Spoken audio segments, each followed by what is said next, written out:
Hi, I'm Vernon L. Bowling, and welcome to another edition of Focus.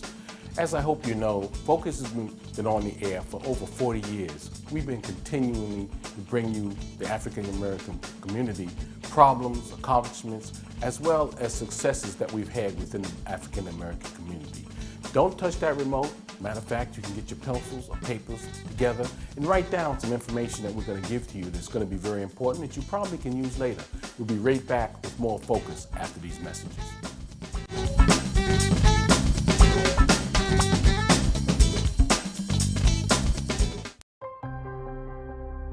Little things that might seem simple could have such a big impact. I'm putting my effort towards an outcome. You have to put effort into it to be part of a community. When you play the lottery, your money stays here in Arizona. It actually goes back to your community. You're helping out your state.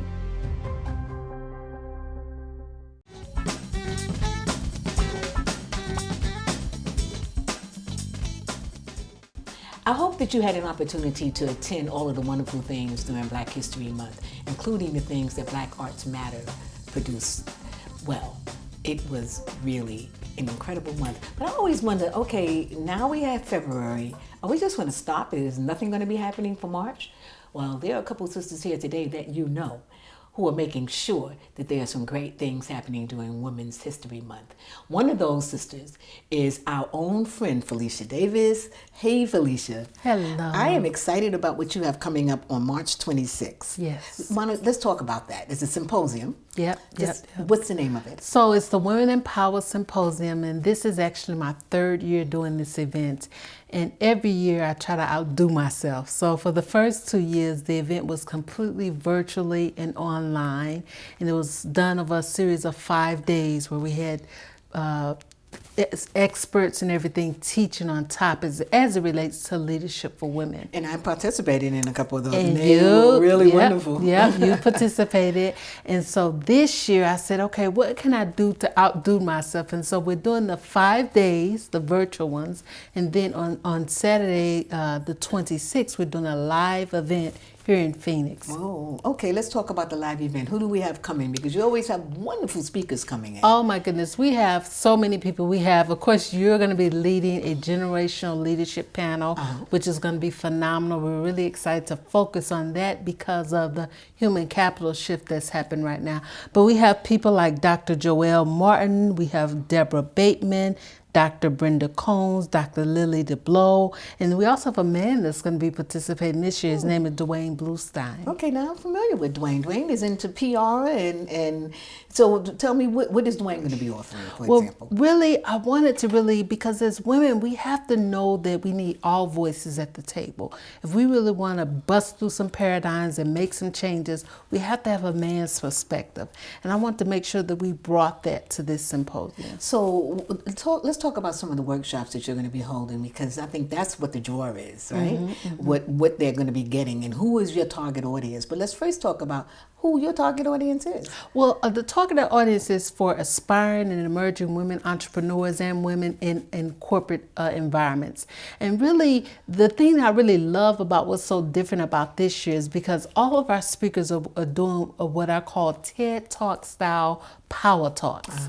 And so their talks are going to be no longer than 15, 20 minutes each. We're going to have them during the morning. And then after lunch, we're going to have a nice panel discussion with some wonderful folks around the generational leadership discussion.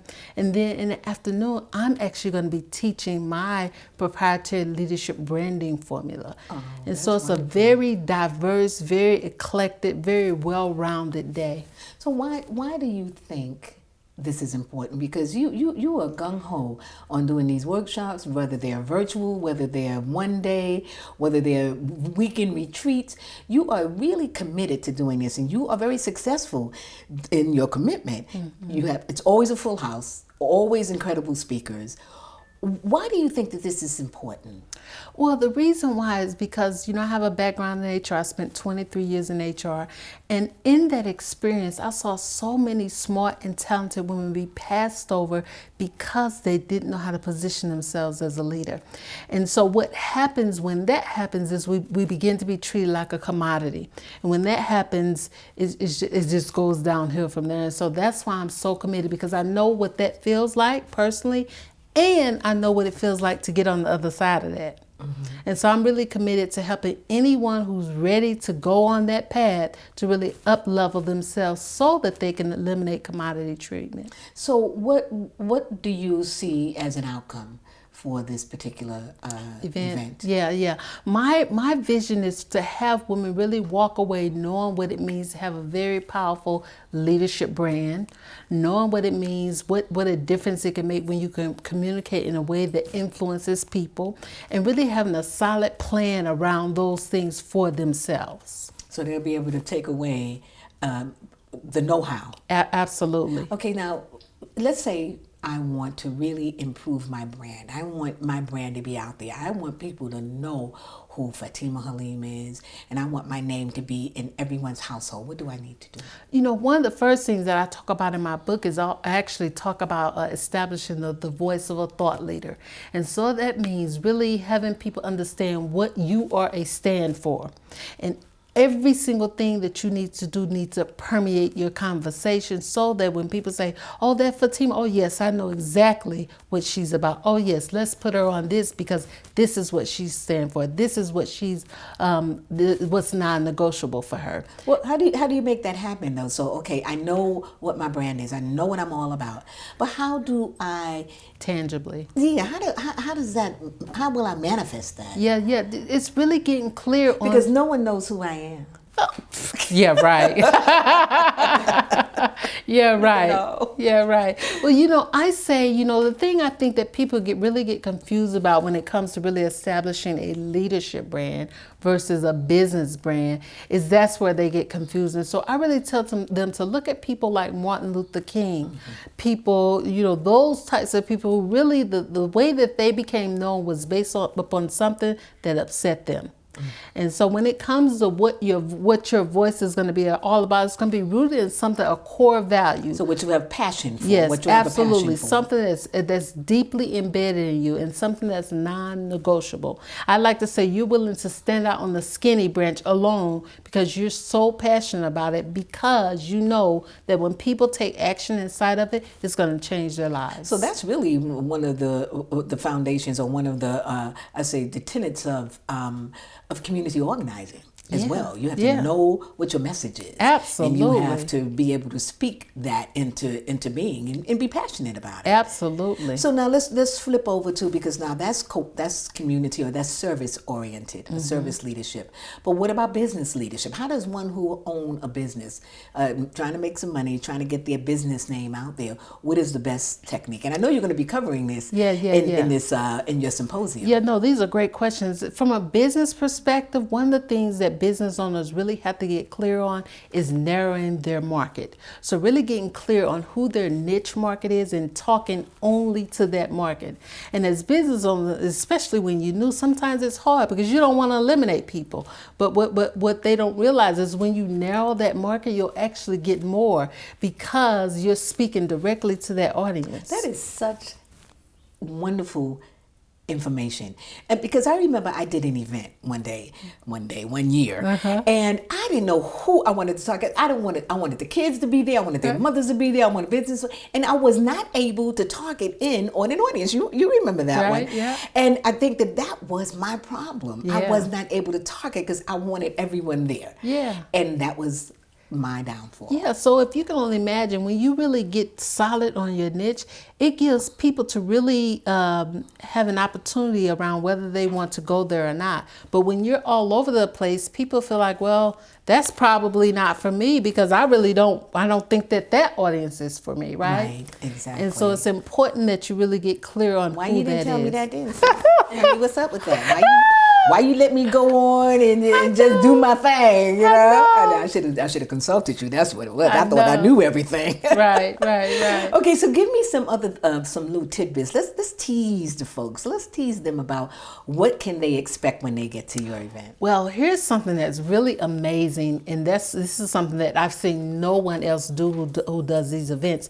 One thing that when people register, they're going to get to take a proprietary leadership archetype survey. Okay, what's that? And so basically, they're going to really understand what type of leader they are, and that helps with the niching and defining your audience, right? Because that tells you how you're going to show up so that you can be communicating that way. Oh, cool. So that's one thing, and we're going to do some fun little exercises based upon what your archetype is. Wonderful. Okay, so now tell me some of the, you had mentioned some of the speakers, like Dr. Martin. What is Dr. Martin going to be doing? We've had Joelle on the show a couple of times. We love her. She's a favorite. Yeah. And as Audrey, as y'all are favorites.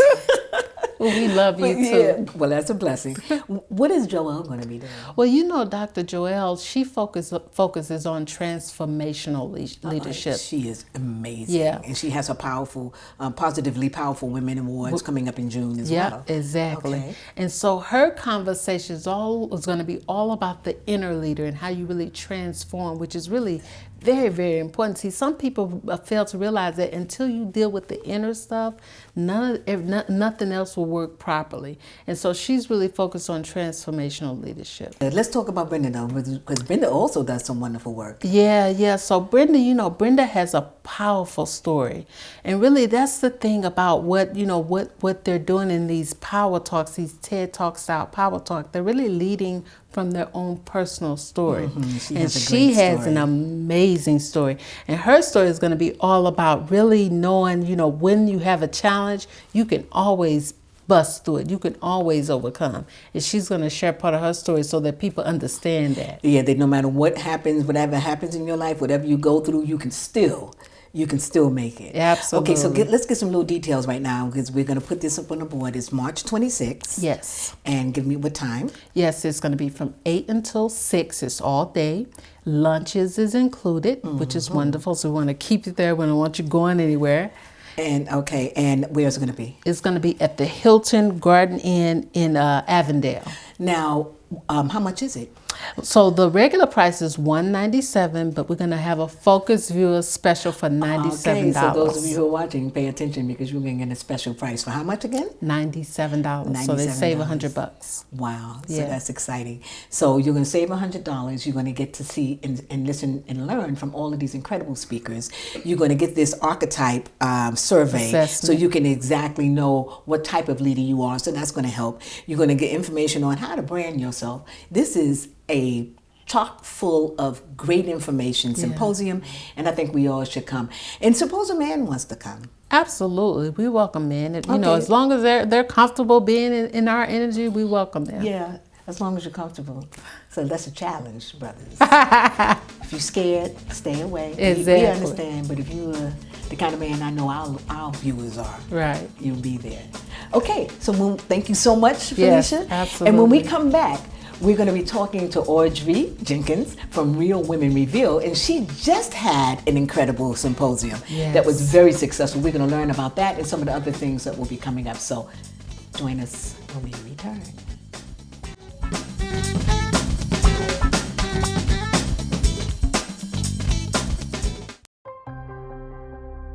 Little things that might seem simple could have such a big impact. I'm putting my effort towards an outcome.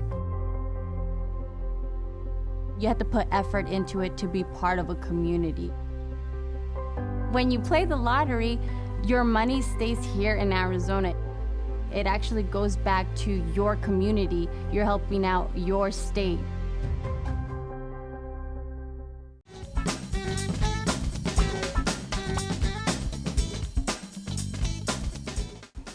Thanks for coming back.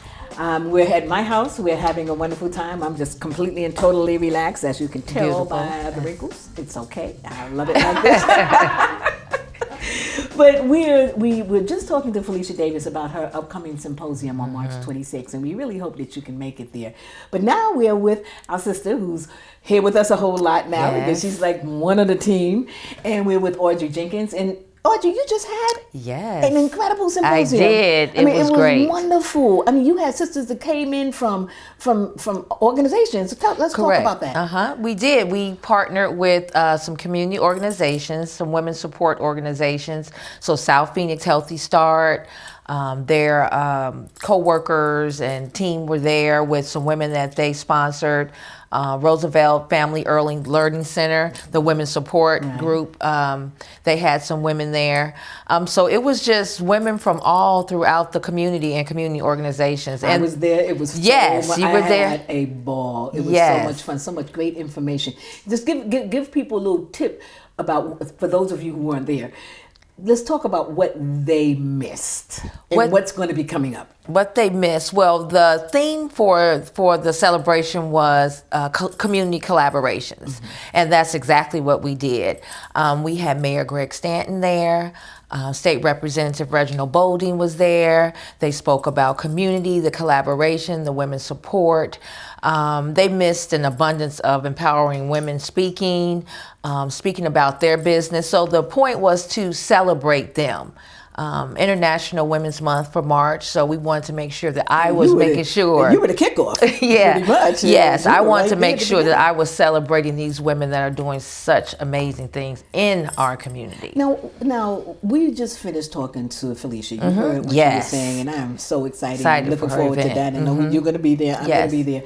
But why do you think this work is so important? Now, you do it. I mean, your life is steeped in Real Women Revealed. Yes. Doing events like this, working with women. Right. Felicia's work is with women. Yes. My work is with women and girls. What is your motivation?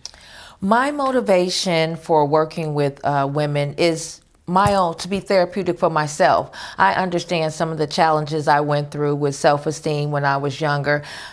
So I understand that's a big part. I understand not every woman has been afforded to have great mentorship in their lives. I was afforded to have that. Some things that maybe I hope maybe my mother would have shown me or taught me, not because she didn't, because she just maybe didn't know herself, but I found that in other women like yourself around the community. I watch you all the time, Fatimah. You are my mentor, maybe you don't even know it, but you are.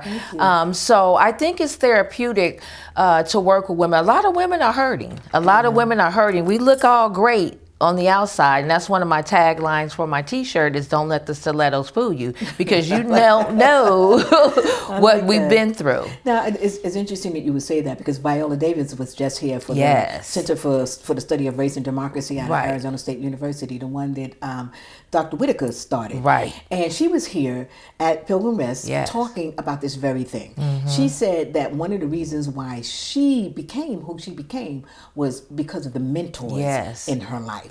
She said that she had suffered from horrible self-esteem when she was a little girl, people calling her black and ugly and all these other kinds of horrific things that we as African-American women suffer through. And she said that she always wanted to do something. Yes. And she knew that she had something special. And she said that there was one person, one mentor that saw her and believed in her and took her by the hand and told her that she can do it. Right. So mentoring is very important. And I encourage every woman out there and every man out there to find someone that you can talk to. And she was very clear on mentorship. She said mentorship doesn't mean that you are there with that person 24 hours a day, all day, every day. Exactly. She said that she mentors young folks that come to her home, and they come whenever she's in town, and you know, her schedule is crazy. Right, to have dinner or whatever. To have dinner, she said, but she talks to them. So through the work that you're doing, through the work that Felicia is doing, you're providing mentorship to women. Right. And there are lots of sisters out here in our community who have their LLC or who are attorneys that could donate some of their time.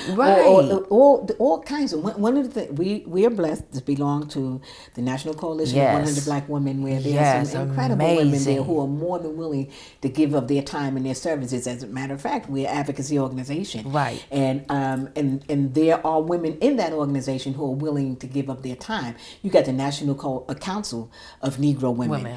You have led by Dr. Ann Right, Harmon, who is now over the she was at the NAACP. event.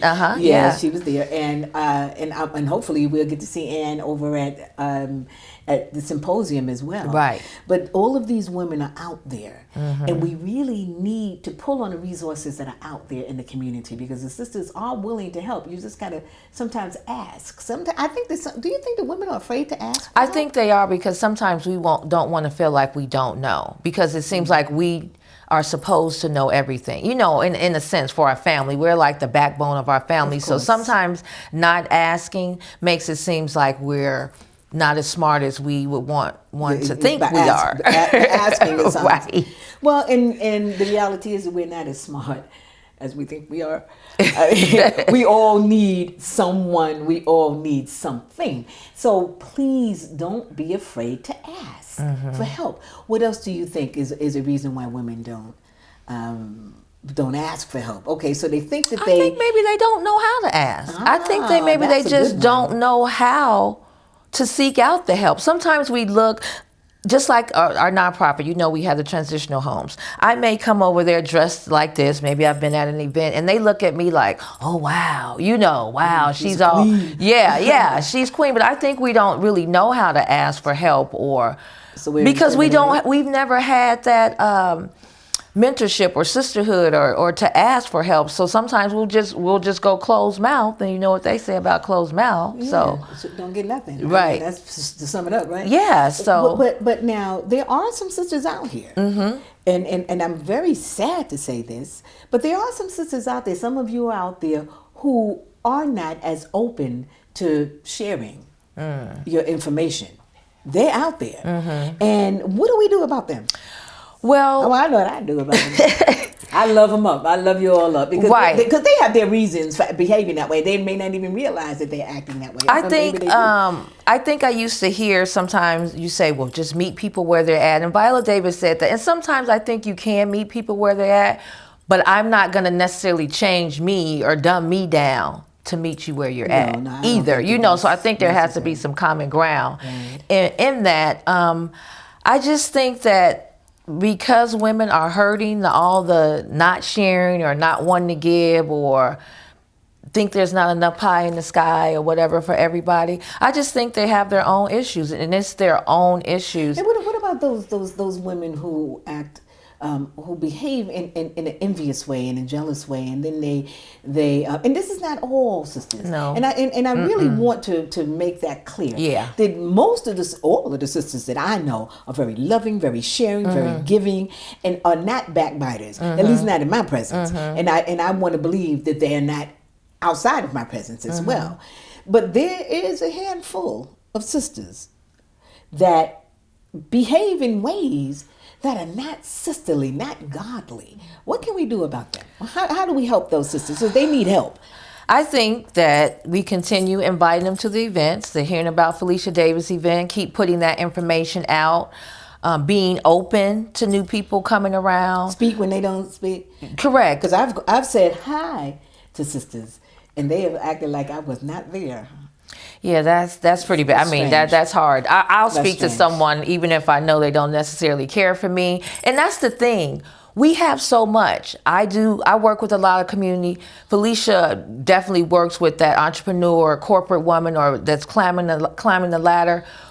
We work with different people. Everybody's not going to be rah-rah Audrey, or, you know what I'm saying? Right. So whatever they may like me, but they may hear Felicia and say, you know what, I really connect with her. Or they may hear another woman, or I hear Fatimah, I connect with you. Not to diss me or anybody else. It's just how they connect with somebody. And that's okay. That's okay. I'm saying let's not do the petty stuff. Right. Let's not lower ourselves to a level where we begin to disregard, disrespect, dishonor each other. We don't need that. I mean, we're at a war right now. We're in war right now. There's a war. There's targets on our back. Right. I said this to a group of young folks yesterday. There's a target on our back. As African Americans, as Muslims, as Christians, as whomever. Right. There's a target on our backs. What we need to do is we need to come together in whichever way that we can. And all of the pettiness, all of the backbiting, that's low-level stuff, and we don't need it's that bigger issues. in You're our right. community. I've had you talking about, just the support. We have bigger things in our community. I've had women throw daggers at me, and I just dodged them. Maybe once upon a time, 20 years ago, I probably would have been ready to say anything. But as you grow and as you mature, you just let it go. Well, you realize that the sisters or the people, because men do it as well, the people who are throwing those daggers are people who are hurting the most. And they're the ones that need the most love and the most attention. And perhaps sometimes that's why they're doing it. Right. So I think that the work that's being done in the community is very, very important. I do it in my sister circles. Right. And hopefully through processes like that, help to evolve the spirits, because that's the whole idea of it, is to evolve as women, to grow, because we are the first, literally, we are the first teachers, we are the first nurses, we are the first on hand. And so we really have to be mindful of, because we are the first, we are the mothers, we are the teachers, that we have to be godly. We have to be spiritually evolved, emotionally evolved, intellectually ready to handle the things that are not only coming our way, but coming in our children's way as well. That's right. We have to be ready for that. That's right. Everybody has a template. Now, everybody may not have the greatest template, but once you reach some type of adulthood or maturity, whether you had that great support, then you go seek it out in mentors. You find it. You have to get healthy inside. Absolutely. Wow. Okay, so it's not an hour show, which means that we are done. But thanks for joining us again, Audrey, and I'll see you the next time. Yes, yes. And we really want to thank Felicia Davis and want to make sure and encourage you to come to her Women's Symposium on March 26th. It's going to be incredible. I know it. I know Felicia's work. You're going to totally get a lot from it. You're going to love it. You're going to have fun. And sorry you missed on the March 4th. March 4th, it was great. Sorry you missed next that year, one. right? Yeah, but there are others, and there'll probably be more things coming up as well. There will be. Thank you so much. Thank you. Wait a minute. April 2nd, Journey Home. Because Journey Home. We're gonna, for those of you who are interested in coming into the jail to see some of the work that we're doing with the women in jail. Oh, that was phenomenal when I went. Make sure that you give us a call.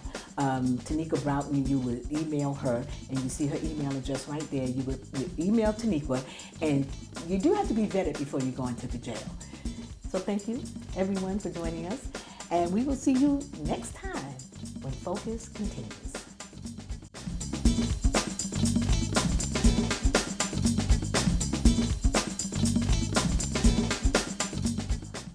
Thank you for joining us for another edition of Focus. And if you'd like to contact us, if there's a topic you'd like to see us present or someone you'd like us to talk to, the information is right up on the screen.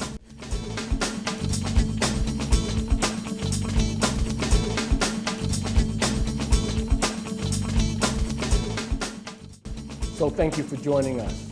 We'll see you next week. Same station, same time, and Focus continues.